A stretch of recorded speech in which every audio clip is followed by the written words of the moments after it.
Nah, pada saat ini saudara, saya himbau kepada seluruh yang hadir. Pada saat ini, para ulama, para habaib, para kiai, mereka diteror, dikriminalisasi, dilakukan, mereka diburu bagaikan binatang. Saudara-saudara, kamu belum pernah melihat bagaimana perjuangan para ulama terdahulu. Saudara-saudara, ulama terdahulu berjuang, jiwanya, raganya, darahnya mereka tumpahkan untuk rakyat dan bangsa Indonesia. Dan kemarin, beberapa bulan yang lalu, beberapa tahun yang lalu, ada satu sosok di Indonesia, saudara-saudara, yang mana beliau menyampaikan yang hak itu hak, yang batil itu batil. Beliau korbankan jiwanya, anak istrinya menjadi tumbal, asalkan Indonesia merdeka. Indonesia jauh dari mukhalafat, jauh dari maksiat, jauh dari zalalan, sayyi'at, sehingga beliau dibenci oleh seluruh Indonesia. Bahkan banyak dari orang-orang yang benci kepada beliau, sampai beliau dituduh yang macam-macam. Saudara-saudara, waktu aksi 212 pertama kali di Jakarta, di bawah langit Jakarta, jutaan para habaib, jutaan para kaum muslimin berdiri tegak, bendera majelis, ribuan bendera tauhid, ribuan bendera majelis berkumpul di bawah naungan langit Jakarta. Saudara-saudara, belum ada satu sosok pun dari zaman dulu hingga saat ini yang mampu mengumpulkan jutaan manusia, ribuan kiai, ribuan habaib, kecuali seorang sosok Al-Imam Al-Habib Muhammad Rizik bin Hussein bin Syihab. Saudara-saudara, Allahu Akbar, Allahu Akbar, Allahu Akbar. Bahkan saudara-saudara, jatuhnya Ahok di DKI Jakarta, Ahok kalah, semuanya atas pertolongan Allah. Tetapi jangan lupa ada wasilah, ada perantara, yaitu melalui perantara dan wasilah Al-Habib Muhammad Rizik bin Hussein bin Syihab. Saudara-saudara, ketika Ahok kalah, seluruh pendukung Ahok, taipan, 9 naga, asing, tokoh partai, orang-orang munafik, mereka kerak kesorban, ustaz palsu, ustaz galungan, mereka rugi triliunan rupiah. Mereka bersatu untuk memusuhi Habib Rizik. Mereka bersatu untuk menjelekkan nama Habib Rizik. Mereka bersatu untuk menghancurkan nama Habib Rizik, menghancurkan FPI. Jikalau mereka bersatu untuk mendukung Ahok, untuk membunuh Habib Rizik, menghina Habib Rizik, maka sampaikan kepada mereka, kita umat Islam harus lebih bersatu untuk membela Al-Habib Rizik bin Hussein bin Syihab. Saudara-saudara,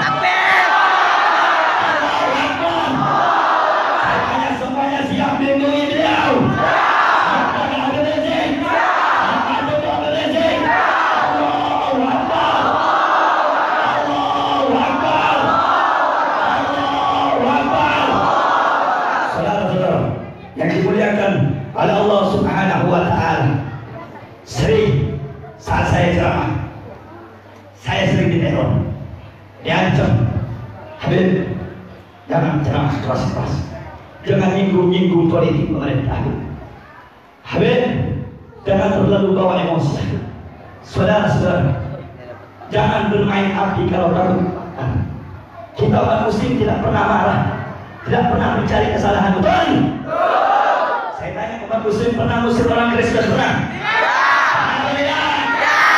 Umat muslim pernah cari keributan apa tidak? Tetapi demi Allah, Rasulullah menggambarkan sosok orang muslim dan mukmin. Matalul mukmin, matalul sabilatul dahab, inna nafaq aliyah ahmarat. Perumpamaan orang Islam, perumpamaan orang mukmin itu bagaikan emas. Kamu tahu emas? Emas lembut, emas indah, cantik, menawan, elok. Tapi jangan coba-coba kau tiupkan api kepada itu emas, saudara-saudara. Karena kau tiupkan api kepada itu emas itu akan memerah. Begitu juga kita umat Islam, kita rahmatan lil alamin, kita sopan selama engkau sopan, kita menghargai selama engkau menghargai kami. Kami akan menjaga toleransi selama engkau penuhi hak-hak kami. Kita umat Islam, rahmatan lil alamin, damai, cinta Islam, cinta seluruh agama yang ada di Indonesia. Tapi jangan coba-coba kau ganggu ulama-ulama kami, jangan coba-coba kau nistakan agama kami, kau hina Al-Quran kami. Maka demi Allah, jikalau mereka menghina Islam, kita akan membela sampai titik darah penghabisan, saudara.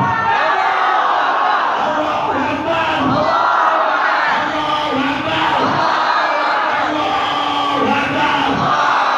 Saudara-saudara, Islam tidak boleh lemah di Indonesia, saudara-saudara.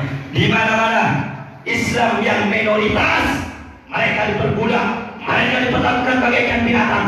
Contoh, beberapa bulan yang lalu kejadian di Myanmar, saudara-saudara kita dibantai, ditembak bagaikan binatang, saudara-saudara. Anak-anak perempuan-perempuan yang dari golongan kaum muslimin, mereka berkosa satu persatu, kemudian ditembak dan dibakar hidup-hidup. Nyata, bajingan, saudara. Bahkan saudara-saudari kita bukan hanya di Myanmar, Muslim, Uyghur di Cina, saudara-saudara, mereka melakukan bagaikan binatang. Sholat dalam masjid tidak boleh, mereka diusir bagaikan kera, bagaikan binatang. Saya tanya, pernah kita mengusir orang Cina di Indonesia? Pernah kita mengusir orang Kristen di Indonesia? Saudara-saudara, Islam di negara lain yang minoritas, mereka diperbudak. Saudara-saudara, kemudian terjadi lagi di Masjid New Zealand beberapa hari yang lalu. Teroris dengan bangga mereka, saudara-saudara, megang senjata, nembak saudara-saudari kita dalam keadaan sholat Jumat.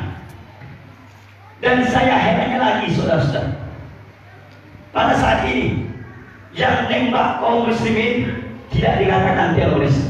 Bahkan pemerintah Indonesia, saya tidak akan mengeluarkan pernyataan, masih belum jelas apa goblok. Itu kaum muslimin yang dibantai, itu orang-orang Islam. Mereka membunuh kaum muslimin sama membunuh kita. Mereka memperkosa anak wanita kaum muslimin sama seperti memperkosa anak perempuan kita. Mereka yang